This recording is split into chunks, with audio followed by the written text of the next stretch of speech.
Merci Vincent Delay d'être avec nous et de nous accompagner pendant cette première demi-heure. Vous êtes élu de l'Essonne, membre du groupe Union Centriste et rapporteur de la commission d'enquête sur les prix de l'électricité. On va voir évidemment dans quelques instants ce que contient votre rapport, mais d'abord l'actualité, c'est cette campagne des législatives.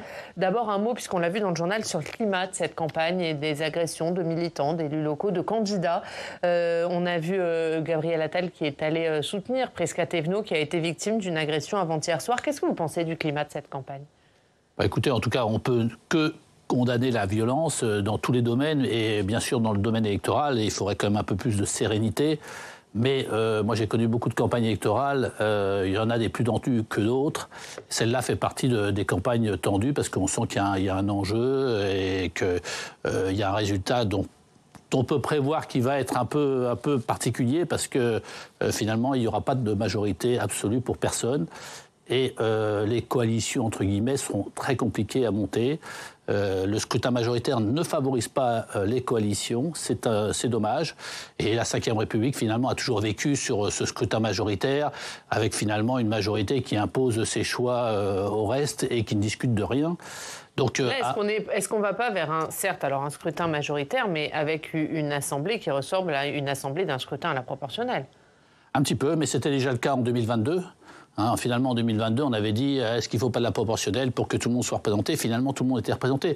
Mais c'est le constat d'une France très divisée, entre l'urbain, le rural, entre Paris, la province, entre plein de choses. Et c'est finalement le reflet de la France d'aujourd'hui. Et trois blocs aujourd'hui, la France d'aujourd'hui, c'est trois blocs pour vous. Ça va être compliqué de retrouver la voie du dialogue. En tout cas, le président de la République, jusqu'à présent, n'a pas montré vraiment une capacité à assurer ce dialogue et cette ouverture, ce qui devrait être le cas dans toute démocratie. Il y a beaucoup de démocraties qui fonctionnent très bien, même si on n'est pas d'accord sur tout, on peut quand même se mettre d'accord sur l'essentiel et sur un certain nombre de mesures. Nous, on l'a fait sur l'électricité, on va y revenir, ici au Sénat. Au Sénat, on montre qu'on est capable de travailler de façon transpartisane et d'arriver sur beaucoup de sujets, finalement, à arriver à se mettre d'accord. Donc il n'y a pas de raison au niveau national de ne pas réussir à le faire. Donc vous ne craignez pas une assemblée ingouvernable ? Si, je crains une assemblée ingouvernable, parce que... Vous pensez que des solutions seront trouvées ? Pas. Je pense qu'on va souffrir pendant un an. On a une situation politique totalement inédite et qu'on va souffrir, que le président de la République ne pourra pas s'exonérer de ses responsabilités parce qu'il a de lourdes responsabilités en la matière. À commencer par celle de la dissolution. Il y aura une pression à la démission qui va être très forte. Il y avait déjà une pression avant et je dirais qu'il a pris une grosse claque aux européennes et il tend l'autre joue avec des législatives avec une dissolution que personne n'attendait. Donc c'est quand même incompréhensible sur le plan politique. Moi, je trouve qu'il y a un amateurisme politique énorme, un manque d'expérience et finalement, c'est la France qui va en pâtir. Il y a eu plus de 220 désistements dans cet entre-deux tours pour faire barrage au Rassemblement national. Est-ce que vous cautionnez ces procédés ? Écoutez, les désistements, ça fait partie de la démocratie. Alors j'entends la petite musique, notamment des partisans du Rassemblement national qui disent « on va nous voler notre victoire ». Quand vous menez à la mi-temps, c'est pas que vous allez forcément remporter le match. Le Front National, le Rassemblement national, à lapsus révélateur, a réalisé un très très bon score, 33%, 10 millions d'électeurs, mais 33%, c'est pas 50%. Pour gagner, il faut faire 50%. Il y a 20 millions de Français aussi qui n'ont pas voté Rassemblement national et qui n'ont pas envie de voter. Alors, le scrutin majoritaire, c'est comme ça. Au premier tour, on choisit, au deuxième tour, on élimine. Alors on choisit parce qu'on a plus de choix au premier tour. Souvent d'ailleurs il y a moins de participation au deuxième tour. Moi je pense qu'il y aura moins de participation dimanche prochain qu'il y en a eu au premier tour. Et on élimine, c'est-à-dire que la personne qui se trouve en troisième position, qui se retire, souvent elle n'a aucune chance de gagner. La plupart du temps, si elle n'a pas de réserve de voix, elle n'a aucune chance de gagner. Donc, si elle se maintient, elle favorise le premier. Et donc, si elle n'a pas envie de favoriser le premier, c'est normal qu'elle se retire. Parce que j'entends un front républicain. En réalité, il n'y a pas de front républicain. Il n'y a pas d'accord sur un programme ou sur quelque chose. Il y a simplement se dire, on n'a pas envie de favoriser le Rassemblement national. Bon, ce qui ne veut pas dire qu'il ne faut pas entendre les électeurs, qu'il ne faut pas entendre ce qu'ils ont pu dire sur l'immigration, sur la sécurité, sur le pouvoir d'achat. Tout ça, c'est des choses qu'il faut effectivement entendre. Mais vous pensez qu'ils vont suivre les électeurs, ces consignes de vote national ? Non. Mais les électeurs, ils font ce qu'ils veulent. Et ils sont libres, et tant mieux. Et ça peut faire le jeu du Rassemblement national, ce front républicain, ce barrage. Je ne pense pas qu'il y ait de consigne de vote. Il y a des désistements qui font qu'on laisse les électeurs qui ont voté pour soi libres de voter pour qui ils ont envie de voter. Et s'ils ont envie de voter blanc ou nul... Mais vous ne craignez pas que ça leur donne le sentiment qu'on essaye de leur voler cette élection ? Non, comme je vous le dis, pour l'instant, il n'y a pas de vol. Il n'y a pas de vol d'élection. Les Français, moi je fais confiance aux Français, ils choisiront les candidats qu'ils doivent choisir dans leur circonscription. Et ensuite, on verra bien à l'Assemblée nationale. Moi, je suis quasiment persuadé qu'il n'y aura pas de majorité absolue pour personne, qu'il y aura une coalition qui sera très difficile à monter. Donc il n'y en aura pas ? Je pense qu'il n'y en aura pas. Et je pense que pendant 1 an, on va gérer les affaires courantes. Et un pays comme la France qui gère les affaires courantes, ça va être très compliqué. Quel Premier ministre ? Là, il faut demander au président de la République. Non, mais sans nous donner un nom, mais quel profil ? Est-ce que, par exemple, si le Rassemblement national est le groupe majoritaire dimanche soir... le plus important, en tout cas. Oui, même s'il n'a pas de majorité absolue, il peut être un groupe majoritaire. Est-ce que, du coup, le président de la République peut politiquement, parce qu'il a le droit de le faire constitutionnellement, mais politiquement nommer un Premier ministre issu d'un autre rang que celui du Rassemblement national ? Oui, en tout cas, le président de la République est libre. Ce n'est pas l'Assemblée nationale qui vote. Moi, c'est quelque chose qui ne me semblerait pas aberrant pour limiter les pouvoirs du président de la République que l'Assemblée nationale vote pour un Premier ministre. Mais ce n'est pas le cas aujourd'hui. La Constitution ne prévoit pas cela. Donc le président de la République nomme un Premier ministre qui lui semble être en mesure de former un gouvernement qui peut avoir la confiance, mais il va avoir des difficultés extrêmes. Donc ça va être quasi impossible. Après... Le Rassemblement national, son président a annoncé que c'était pas possible, qu'il n'irait pas, il ne gouvernerait pas s'il n'avait pas de majorité absolue, ce que je peux comprendre, parce qu'une majorité relative, on a vu un petit peu les limites d'une majorité relative depuis 2 ans. C'est compliqué. Donc si on veut agir, je pense qu'il faut effectivement avoir les moyens d'agir. Et si les Français ne lui donnent pas les moyens d'agir, dans ces cas-là, je comprends qu'il n'aille pas au gouvernement. Il va y avoir des répercussions au Sénat, selon vous, de ces législatives ? Écoutez, le Sénat, d'abord, on est la chambre des territoires, donc on a une certaine stabilité, ce qui est un avantage aussi par rapport à l'Assemblée nationale, et on a aussi la chance de pouvoir travailler de façon transpartisane. Alors après, dans certains groupes, peut-être qu'il va y avoir des conséquences, je pense au groupe républicain, parce que leur président, Éric Ciotti, a pris des positions qui sont loin d'être partagées par tout le monde, notamment ici au Sénat. Alors, qui ont été rejetés à l'unanimité d'ailleurs. Hein. Oui. Bruno Retailleau n'est pas sur cette ligne. Tout à fait, Bruno Retailleau n'est pas sur cette ligne. Donc est-ce que chez eux, ça va bouger un petit peu ? Mais vous pensez qu'il y en a qui vont venir chez vous ? Vous appelez certains à venir chez vous ? Attendez, moi je laisse chacun libre. Vous savez, on n'appelle rien du tout. Vous-même, pardon, mais vous avez un président de groupe qui fait campagne aux côtés de la majorité présidentielle. Est-ce qu'à un moment, il va falloir clarifier la situation entre opposition sénatoriale et majorité présidentielle ? Alors, attendez, la majorité présidentielle, il n'y en aura plus, je pense, dimanche soir. En tout cas, il est dans le camp présidentiel. Donc, il n'y aura plus de majorité présidentielle. Nous, on a une position d'autonomie depuis toujours. Donc, on fait partie de la majorité sénatoriale. Il nous a semblé qu'il fallait se regrouper au moment des européennes, ce que l'on a fait. La même chose lors des législatives, parce que on est dans un combat de 3 blocs, en fait. Donc si on n'est nulle part, on n'existe pas. Donc on a souhaité exister. Maintenant, on verra ce qui va se passer dimanche soir et ce que sera la suite. Alors, on va continuer à parler de ces législatives. C'est évidemment l'actualité dans nos régions. On voit ça avec la presse régionale. On va à Belfort, où on retrouve Philippe Piot. Bonjour Philippe, merci beaucoup d'être avec nous, journaliste à l'Est républicain. On va revenir avec vous sur ces législatives et notamment le premier tour chez vous qui a vu, comme dans beaucoup d'endroits d'ailleurs, une forte poussée du Rassemblement national. Quelles sont les particularités de ce vote RN chez vous ? Je dirais que c'est un vote qui est désormais bien ancré et c'est un vote qui a des racines sociologiques. Nous sommes la région de France qui est encore la plus industrialisée et on a depuis, je dirais, les cantonales de 93, vous voyez, on a un vote ouvrier qui chaque année s'est amplifié en faveur du RN, avec ce sentiment en fait d'avoir été laissé pour compte. On a eu la Lorraine avec la sidérurgie, on a eu les Vosges avec le textile, on a eu ce qui s'est passé notamment avec Alstom, General Electric, etc. Donc il y a un sentiment de trahison, je dois le dire, hein, de la part des ouvriers, de la part de la gauche. Vous avez par exemple pu voir la position de Jean-Pierre Chevènement dès 1984, qui a quitté le gouvernement contre une orientation qui qualifiait de financière de l'Europe.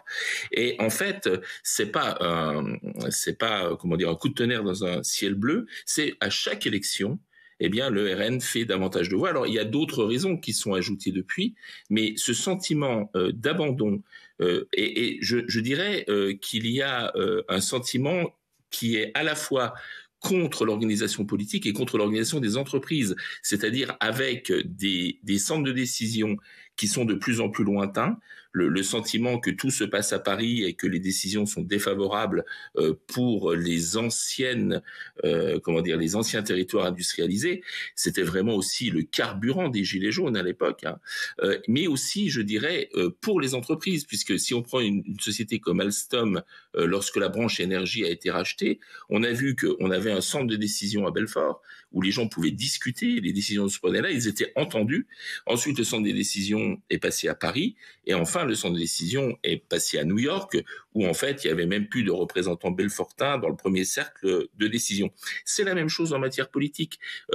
On a eu une décentralisation qui a reflué, on a un sentiment que les décisions se prennent à Paris, que les richesses se concentrent dans les métropoles, on voit les services publics se fermer, et surtout des gens qui travaillent, qui paient les impôts. C'est pas forcément des gens toujours en grande difficulté économique, c'est la classe moyenne qui travaille, qui paye ses impôts et qui a le sentiment de ne pas être représenté, de ne pas être entendu. Et je pense que cela forme un terreau qui est juste explosif.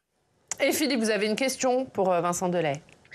C'est la question, c'est-à-dire depuis les lois de décentralisation, on a eu le sentiment qu'il y a eu une recentralisation de la décision, qui d'ailleurs peut être dangereux d'un point de vue politique, parce que quand tout est centralisé entre les mains de quelques personnes, si un pouvoir autoritaire venait aux commandes, ça serait beaucoup plus facile. Nous, on est à 20 km de la Suisse, on a, si on parle des binationaux par exemple, dans le sud des départements, on a un tiers de la population qui est binationale franco-suisse. On voit très très bien la différence d'organisation politique entre la France et la Suisse, la dilution des pouvoirs côté suisse, la concentration des pouvoirs à Paris côté français.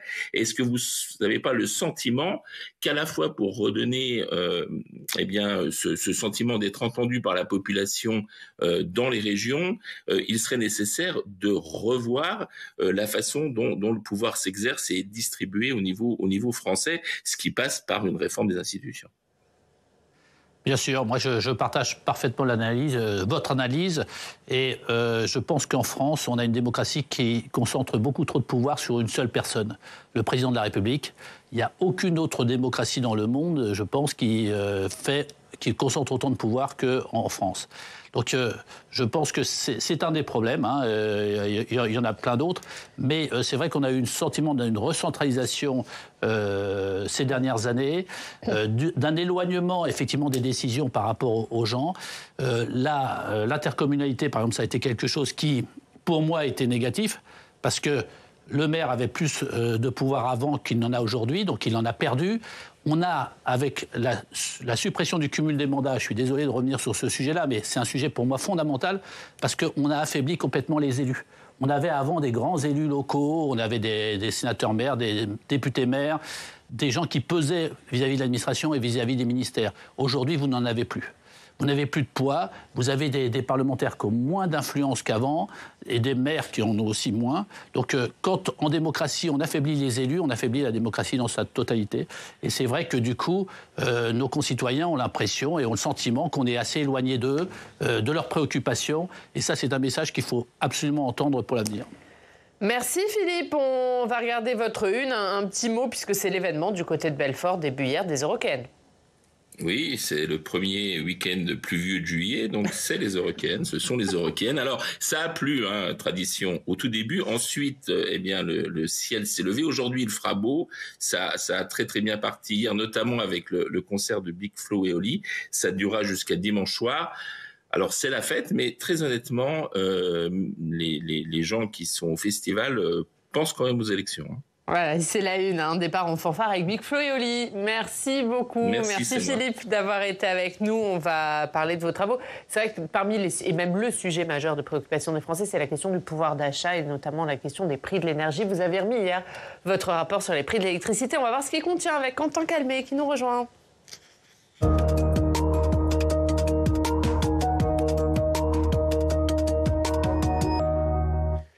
Bonjour Quentin. Bonjour Ariane, bonjour Vincent Delahaye. Bonjour. Et Quentin, quelles sont les conclusions des sénateurs après ces 6 mois d'enquête? Il faut faire baisser les prix de l'électricité et les stabiliser. Avec les auditions de 140 personnes, le Sénat a rendu hier un rapport de 700 pages. À la clé, une proposition phare, la baisse du taux de TVA réduite de 20% à 5,5% pour la consommation de base des ménages, définie par un certain volume, on va y revenir, et laissée à 20% au-delà. Et à la clé, selon vous, une baisse pour les consommateurs de 18% du prix, anticipez-vous. L'idée serait donc de baisser la fiscalité d'un bien de première nécessité, écrivez-vous, qui est également décarboné. Le Sénat qui propose également de mettre en place un nouveau contrat entre l'État et EDF pour éviter les variations erratiques des prix. Cela pourrait également faire baisser les prix de 22%. Avec ces propositions, les sénateurs estiment que la facture d'électricité pourrait baisser au total de 40% et très rapidement. Alors Vincent Delahaye, on va revenir sur d'autres morceaux du rapport très intéressants, mais avec cette idée précise, qu'est-ce que c'est une consommation de base ? La consommation de base, c'est la consommation moyenne d'un ménage qui vit dans un 80 mètres carrés, dans un appartement de 80 mètres carrés. C'est EDF et RTE qui nous ont donné cette consommation de base. 4,5 MWh sans chauffage électrique, 6 MWh avec chauffage électrique, une facture annuelle de 1 500 €. Et nos propositions sur ces 1 500 € aboutiraient à une économie de 600 € par an pour un ménage vivant dans un 80 mètres carrés. Peut-être un peu moins pour ceux qui sont dans des plus petites surfaces, qui payent un peu moins d'électricité, mais en tout cas, ça reste substantiel. Mais l'idée, c'est de dire que la consommation de base doit donc faire l'objet d'une taxation plus faible et qu'ensuite, les Français, s'ils décident de chauffer leur piscine, de regarder des écrans plats chez eux qui consomment beaucoup d'électricité, et bien ensuite, ils en payent les conséquences avec des taxations plus élevées, c'est ça ? Tout à fait. Chauffer sa piscine ou autre, à ce moment-là, on a une taxation entre guillemets normale, ce qui était la taxation avant la crise énergétique et l'envolée des prix. Donc, ça nous semble très juste, en tout cas beaucoup plus juste qu'une baisse générale qui serait en même temps très coûteuse pour nos finances publiques. Oui, l'idée serait de la faire voter très rapidement dans le prochain budget, espérez-vous. L'idée, elle est consensuelle au Sénat. Vous espérez qu'un prochain gouvernement, peu importe sa couleur politique, pourrait reprendre cette idée ? Je pense que c'est d'intérêt général, que les Français peuvent s'y retrouver, que tous nos compatriotes qui parlent beaucoup de pouvoir d'achat et qui ont des soucis de pouvoir d'achat aujourd'hui s'y retrouveraient. Donc, nous, en tout cas, ça sera une proposition du Sénat lors du prochain réexamen du budget pour l'année 2025. Alors, les sénateurs, ils sont également revenus sur le mix électrique de la France. Comment doit évoluer la production d'électricité ces prochaines années ? Eh bien, globalement, notre consommation en France en électricité ne va pas cesser d'augmenter. Beaucoup augmenter en d'ici 2050. On va passer de 460 TWh en 2024 à 700 d'ici 2050. Alors, comment suivre cette hausse ? Les sénateurs préconisent de prolonger la durée de vie des centrales nucléaires au-delà de 60 ans avec les investissements et travaux nécessaires. Il faut également construire 14 EPR de deuxième génération. On voit l'énorme chantier qui attend la France, Vincent Delahaye. Le PR de Flamanville est seulement en train d'être terminé, et ce avec 10 ans de retard. Le prochain à voir le jour, écrivez-vous, ne sera pas terminé avant 2037-2038. Et après cela, il faudrait presque construire un réacteur par an. Si on y arrive, on ne sera pas loin du miracle, avez-vous dit en conférence de presse. Vous le dites, le nucléaire, ça va être notre principale réponse à la hausse de la consommation d'électricité ces prochaines années. On a été très bons en nucléaire, on était des champions du nucléaire dans les années 80-90, on a construit plus d'une centrale par an, donc on a réussi à le faire. Il n'y a pas de raison qu'on n'arrive plus à le faire, simplement il faut reconstituer complètement une filière industrielle avec des compétences, on a perdu beaucoup de compétences, il faut les reconstituer et il faut absolument le faire très vite parce que si on veut être opérationnel, même pour 2037-2038, pour qu'on ait un premier EPR qui puisse fonctionner, il ne faut pas perdre de temps. Et le rapport attire l'attention sur le combustible. Une centrale nucléaire, c'est bien, il faut quand même qu'il y ait de l'uranium. Et comme tout le monde veut faire beaucoup de nucléaire dans le monde, on va avoir des réserves d'uranium qui vont baisser considérablement. Oui, vous dites en 2070, elle pourrait être... Nos calculs font que c'est un sujet dont on parle de très peu, mais on peut penser qu'en 2070, on va commencer à avoir des problèmes d'approvisionnement, sans parler des problèmes géopolitiques, sans parler des réserves qui se trouvent au Kazakhstan ou au Niger et qui sont peut-être compliquées à obtenir et à exploiter. Mais en tout cas, on va avoir ce problème devant nous, et donc il nous semble absolument indispensable d'aller dès maintenant vers la 4e génération et de relancer les recherches. On a arrêté Superphénix, on a arrêté Astrid, qui étaient quand même des éléments très forts dans la politique nucléaire française. Il faut relancer ça parce que la 4e génération, c'est le nucléaire durable. Ça veut dire qu'on utilise l'uranium appauvri qu'on a en quantité assez importante aujourd'hui pour nourrir les nouveaux réacteurs qui sont quasiment en circuit fermé et qui nous permettraient d'avoir pendant des centaines d'années de l'électricité pas très chère. Il faut penser donc à la recherche d'après, et on voit qu'il y a donc eu une forme de bashing autour du nucléaire dont on paye les conséquences maintenant. Tout à fait. On a eu le nucléaire honteux pendant une trentaine d'années. On a fermé Fessenheim, ce qui n'était pas justifié. En plus, pour utiliser des centrales à charbon. Donc, en termes de carbone, c'est catastrophique. C'est ce qu'on a vu l'année dernière. Donc, aujourd'hui, nous, on a cherché, au niveau de la Commission, à trouver le meilleur mixte possible, qui soit le moins carboné, qui émette le moins de carbone et qui soit le moins cher possible. Le nucléaire, c'est une base solide, mais il nous faut aussi des énergies renouvelables, à la fois de l'hydroélectricité, mais aussi de l'éolien et du photovoltaïque, en essayant d'optimiser les implantations plus qu'on ne l'a fait jusqu'à présent. Et justement, quand un quid des éoliennes, du photovoltaïque ou encore de l'hydroélectricité? C'est une partie de la solution, selon les sénateurs, donc c'est ma partie d'après, ce que vous étiez en train de dire. L'hydroélectricité, les barrages sont les plus consensuels dans les départements, dites-vous. De leur côté, les éoliennes et le photovoltaïque sont beaucoup plus difficiles à installer. Ces installations sont mal perçues. Les objectifs voulus par le gouvernement sortant ne seront pas tenables, selon vous. Écoutez, hier, pendant la conférence de presse, le sénateur président de la commission d'enquête, Franck Montaugé. Sur le développement des énergies renouvelables, il y a une problématique territoriale fondamentale. Il y a des questions et des problèmes d'acceptabilité qui se posent sur certaines de ces moyens de production renouvelables. Et ça appelle de la part du gouvernement, des gouvernements à venir et des collectivités locales, une coordination. Et quand on regarde la réalité, il y a des propositions absolument partout sur le territoire. Et c'est un sujet, évidemment, problématique. Alors voilà, on entendait Franck Montaugé, vous êtes d'accord avec votre collègue socialiste. Le calendrier des installations de ces énergies renouvelables, il n'est pas tenable. Il n'est pas tenable, et puis il faut qu'on reprenne la main. C'est-à-dire qu'on ne peut pas laisser, parce que les énergies renouvelables entraînent des coûts de réseau importants. Parce que quand il faut relier ces installations. Il faut trouver un moyen de ne pas dire oui à toutes les demandes, mais d'essayer de regrouper les demandes de façon à ce qu'on optimise les coûts de raccordement. Parce que les coûts de raccordement, c'est quelque chose que vous retrouvez dans votre facture. Donc dans la facture, il n'y a pas que la fourniture d'électricité, il n'y a pas que la fiscalité, mais il y a aussi les coûts de raccordement. Donc c'est quelque chose qu'il faut essayer d'optimiser beaucoup plus que ce qu'on a fait jusqu'à présent, parce que sinon on va avoir des factures qui vont continuer à augmenter fortement. Il y a aussi la question de l'acceptabilité, ça fait partie des questions. Ça faisait d'ailleurs partie de la campagne des Européennes, où le Rassemblement national demandait des moratoires, notamment sur la question des éoliennes. Est-ce que ça fait partie du ressort du vote RN, ces questions aussi ? Possiblement, oui, ça fait partie en tout cas de la motivation peut-être de certains électeurs. C'est vrai qu'il y a un problème d'acceptabilité. Il faut absolument trouver le moyen de convaincre nos compatriotes que c'est nécessaire, qu'à côté du socle nucléaire, il faut qu'on ait un deuxième pied qui sont les énergies renouvelables. Et j'ai une dernière question. On voit, il y a tous ces sujets passionnants. On pourrait continuer à en parler pendant on peut. Très longtemps. Je ne suis pas pris avant 9h. Mais non, mais on voit qu'il faut remettre à plat tout cela. Il faut, c'est ce que vous dites aussi dans votre rapport, il faut une grande loi de programmation avec aussi un grand débat sur tous ces sujets qu'on vient d'évoquer, c'est ça ? Et il faut surtout que le prochain gouvernement associe le Parlement le plus possible, parce que nous, on est disponible pour travailler. Au Sénat, encore plus, parce qu'on travaille vraiment de façon transpartisane. Sur des sujets importants comme celui-ci, il faut que l'on bouge. Je pense qu'on a une responsabilité dans le vote du Rassemblement national qu'on a constaté aux européennes et dimanche dernier. On a une part de responsabilité pas négligeable, parce que je pense qu'on n'a pas assez bougé, on n'a pas été assez audacieux dans les réformes et assez rigoureux dans leur application. Donc à un moment donné, il faut qu'on ait de l'audace et de la rigueur. Moi, je plaide pour cela depuis longtemps ici au Sénat et dans tous les domaines, parce qu'il y a un sentiment d'abandon qui a été décrit tout à l'heure, un sentiment d'impunité aussi assez souvent sur beaucoup de faits.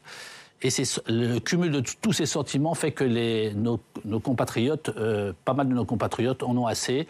Je pense qu'il faut que ce message soit bien entendu par tout le monde pour qu'on puisse enfin bouger sur beaucoup de sujets, et dont l'électricité.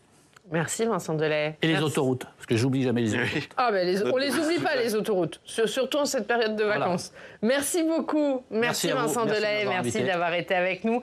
Dans 20 minutes, dans le Club des Territoires, Quentin va parler du sondage Odoxa. Voilà, on verra une projection en nombre de sièges de l'Assemblée nationale pour lundi matin, on la commentera. Ouais, et puis on verra si le Front républicain va être suivi par les électeurs. Ça fait aussi partie des questions. On voit ça dans 20 minutes, on va en parler d'abord avec le politologue Marcel Foucault qui nous rejoint.